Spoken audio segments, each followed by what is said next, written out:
Gold trading करनी है लेकिन कहाँ? इंडियन मार्केट एमसीएक्स में या इंटरनेशनल फॉरेक्स मार्केट में? एक तरफ है भारी भरकम मार्जिन और कम टाइम, दूसरी तरफ है 24 घंटे की लिक्विडिटी और कम कैपिटल। आज की वीडियो में हम इन दोनों मार्केट का ऐसा कंपैरिजन करेंगे कि आपकी सारी कंफ्यूजन खत्म हो जाएगी। आपको यहाँ पर समझ आ जाएगा कि आपको किस में ट्रेड करना। देखिए, हम यहाँ पर Indian stock market versus forex market के अंदर कंपैरिजन कर रहे हैं। तो पहला कंपैरिजन हम यहाँ पर देख रहे थे डेली ट्रेडिंग आवर्स। अगर इंडियन मार्केट की बात करें तो यहाँ पर 6 से 6.5 घंटे का टाइमिंग होता है, जो कि शुरू होता है 9:15 से 3:30 तक। लेकिन ग्लोबल फॉरेक्स मार्केट की बात करें तो ये 24 घंटे चलता है और मॉर्निंग में 5 बजे शुरू होता है और फ्राइडे को 5 बजे शाम को खत्म होता है। अगर हम यहाँ पर डेली वॉल्यूम और टर्नओवर की बात करें तो इंडियन मार्केट के अंदर 1 से 2 लाख करोड़ का ही टर्नओवर होता है, लेकिन यहाँ पर फॉरेक्स मार्केट के अंदर 9.6 ट्रिलियन डॉलर का यहाँ पर टर्नओवर होता है, जो कि बहुत ही ज्यादा होता है। इतने ज्यादा टर्नओवर में आपको वॉलेटिलिटी बहुत अच्छी मिलती है। अगर आप स्कैल्पिंग मारते हैं तो आप यहाँ पर बहुत अच्छा प्रॉफिट अर्न कर सकते हैं। अगर हम यहाँ पर लिक्विडिटी की बात करें तो लिक्विडिटी यहाँ पर बहुत ही ज्यादा होती है इंडियन मार्केट के अंदर, और यहाँ पर तो एक्सट्रीमली हाई होती है लिक्विडिटी। जहां पर लिक्विडिटी बहुत ज्यादा होती है वहां पर ट्रेडिंग करने का बहुत ज्यादा मजा आता है। लीवरेज की बात करें तो लीवरेज यहाँ पर लिमिटेड है, क्योंकि सेबी के बहुत सारे ऐसे रूल्स होते हैं जहां पर मार्जिन बहुत कम प्रोवाइड किया जाता है। स्पेशली स्टॉक्स के अंदर मार्जिन मिलता है, लेकिन ऑप्शन ट्रेडिंग और फ्यूचर ट्रेडिंग में कोई मार्जिन हमको यहाँ पर नहीं मिलता है। लेकिन अगर फॉरेक्स मार्केट की बात करें तो यहाँ पर 1:30 से लेकर 1:500,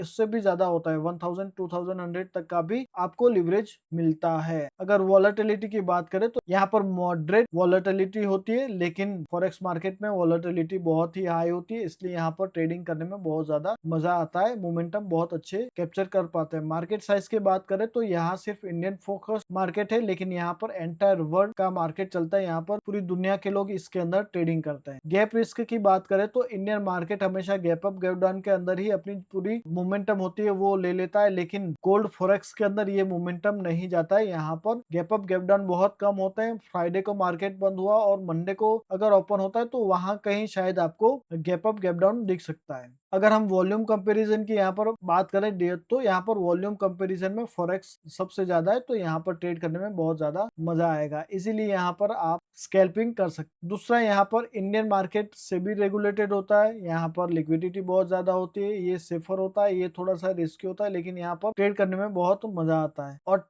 यहाँ पर टैक्सेस और ये सब सिंपल है। यहाँ पर थोड़ा सा आपको टैक्सेस और इस सारे चीजों के बारे में आपको सीखना होगा, लेकिन सबसे बड़ी चीज यहाँ पर ये है कि ये 400 से 800 गुना बड़ा होता है इंडियन मार्केट से। तो ये था हमारा कंपैरिजन इंडियन स्टॉक मार्केट और इंडियन फॉरेक्स मार्केट का। अब आपको यहाँ पर ये कंफ्यूजन होगा कि ये तो हमने कंपैरिजन देख लिया, अगर हमको फॉरेक्स में ट्रेड करना है तो क्या फॉरेक्स ट्रेडिंग इंडिया में लीगल है या इलीगल है?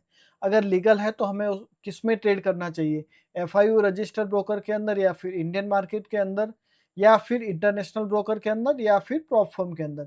तो डिटेल में हम यहाँ पर कंपैरिजन करते हैं, फिर आप खुद ही चूज कर सकते हैं कि आपको किसके अंदर ट्रेडिंग करना है। देखिए, अगर हम यहाँ पर रेगुलेशन की बात करें तो एफआईयू रजिस्टर और सेबी रजिस्टर ब्रोकर के अंदर इंडियन रेगुलेटेड होता है। देखिए, एफआईयू रजिस्टर प्लेटफॉर्म है delta exchange, coin switch, coin DCX, और ये सारे जितने भी है ये एफआईयू रजिस्टर है।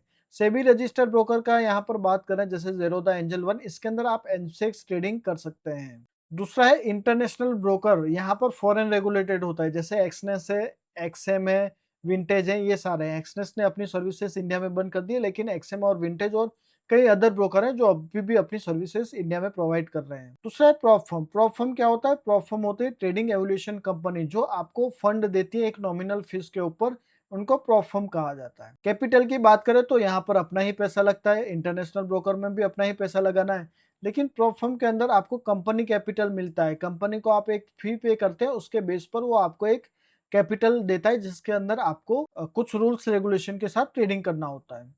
दूसरा, लीवरेज की बात करें तो यहाँ पर लो लीवरेज होता है, यहाँ पर हाई लीवरेज होता है 1:500 या इससे भी ज्यादा 1000 to 1000 का भी लीवरेज हमको मिल जाता है। और प्रॉप फर्म के अंदर यूजली ये 1:30 से लेकर 1:100 तक का आपको मिल जाता है। गोल्ड ट्रेडिंग की बात करें तो यहाँ पर लिमिटेड है। देखिए, एमसीएक्स के अंदर अगर आपको ट्रेड करना है तो गोल्ड पीटेल है, गोल्ड गुएना है, इस तरीके से आप उनमें ट्रेड कर सकते हैं। एफआईयू रजिस्टर के अंदर अगर आपको ट्रेड करना है तो वहाँ पर जैसे एक्सएयू यूएसडीटी है, पैक्स है, ये सारे क्रिप्टो हैं, ये गोल्ड नहीं है, ये गोल्ड के क्रिप्टो हैं जो गोल्ड को रिफ्लेक्ट करते हैं। तो ये रियल गोल्ड ट्रेडिंग नहीं है। इंडियन फॉरेक्स ब्रोकर के अंदर एक्सीलेंट होता है, ये रियल ट्रेडिंग आपको यहाँ पर प्रॉप फर्म के अंदर भी रियल गोल्ड ट्रेडिंग ही होती है। रिस्क की बात करें तो यहाँ पर मीडियम रिस्क होता है, क्योंकि इतनी वॉलेटिलिटी, इतनी वॉल्यूम नहीं होती है। इंटरनेशनल ब्रोकर के अंदर देखें तो वहां पर वॉल्यूम बहुत ज्यादा होता है, रिस्क भी बहुत ज्यादा होता है। आपके पास स्किल है तो आप अच्छे से ट्रेड कर सकते हैं। और यहाँ पर रिस्क कितना होता है, आपकी एवोल्यूशन फी तक ही आपका रिस्क होता है। जैसे कि आपने 5,000 का अकाउंट परचेज किया $30 के अंदर, तो अगर यहाँ पर आप पैसा लूज भी करते हैं तो आपका सिर्फ फीस ही जाना है, पैसा नहीं जाना है। जो भी पैसा जाएगा वो प्रोफर्म का जाएगा। प्रॉफिट पोटेंशियल की बात करें तो यहाँ पर मीडियम है, यहाँ हाई और यहाँ पर वेरी हाई है, क्योंकि यहाँ पर आप रूल्स एंड रेगुलेशन के साथ डिसिप्लिन और साइकोलॉजी के हिसाब से ट्रेडिंग करते हैं, तो यहाँ पर प्रॉफिट होने के चांसेस बहुत ज्यादा बढ़ जाते हैं। स्केल कर पाते हैं तो यहाँ पर लिमिटेड है, इतना स्केल नहीं कर पाते हैं। यहाँ पर भी लिमिटेड कैपिटल के साथ स्केल करवाते हैं। लेकिन फंडेड अकाउंट के अंदर ये होता है कि अगर आप अपनी स्किल प्रूफ करते हैं तो आपको आपका जो, जैसे कि 5,000 का अकाउंट है तो वो स्केल अप होकर 6,000 का हो जाएगा, 7,000 का हो जाएगा। ऐसे करते करते आपको वो $2 मिलियन तक का भी अकाउंट दे सकते हैं, अगर आपके पास स्किल है तो। दूसरी बात यहाँ पर करते हैं इंडियन कंप्लायंस की, तो ये हाईएस्ट यानी टैक्स और ये सब यहाँ पर इजी है, इतना कोई प्रॉब्लम नहीं है। लेकिन यहाँ इंडियन फॉरेक्स ब्रोकर और प्रॉप फर्म ग्रे एरिया के अंदर है। अगर आपको रूल्स और रेगुलेशन पता है तो आप इसमें ट्रेड कर सकते हैं। अगर आपको नहीं पता है और सीधा आप किसी का वीडियोस देखकर इन सारी चीजों में पड़ जाते हैं तो आप इस चीज में फंस सकते हैं। तो ये सारी चीजें आपको ध्यान रखनी है। ये था हमारा पार्ट 1 का वीडियो, जिसमें हमने बताया कि फॉरेक्स मार्केट और इंडियन मार्केट में क्या डिफरेंस है। दूसरा हमने यहाँ पर बताया कि अगर आपको उसमें ट्रेडिंग करनी है तो आपको एफआईयू रजिस्टर्ड या सेबी रजिस्टर्ड ट्रेडर के अंदर भी कर सकते हैं, इंटरनेशनल ब्रोकर के अंदर भी कर सकते हैं और प्रॉप फर्म के अंदर भी कर सकते हैं। ये आप पर डिपेंड है कि आपको किसमें ट्रेडिंग करनी है। पार्ट 2 के अंदर हम प्रॉप फर्म के बारे में डिटेल में चर्चा करेंगे, क्योंकि उसमें जिसके पास कैपिटल नहीं होता उसको प्रॉप फर्म चूज करना चाहिए, और उसका डिटेल वीडियो आपको पार्ट 2 में मिल जाएगा। अगर आपको हमारी वीडियोस अच्छी लगी तो हमारे चैनल को सब्सक्राइब करें, लाइक करें और शेयर करें। और हाँ, अगर मुझे 100 लाइक और 10 कमेंट मिलते हैं तो मैं जल्द से जल्द पार्ट 2 भी अपलोड कर दूंगा।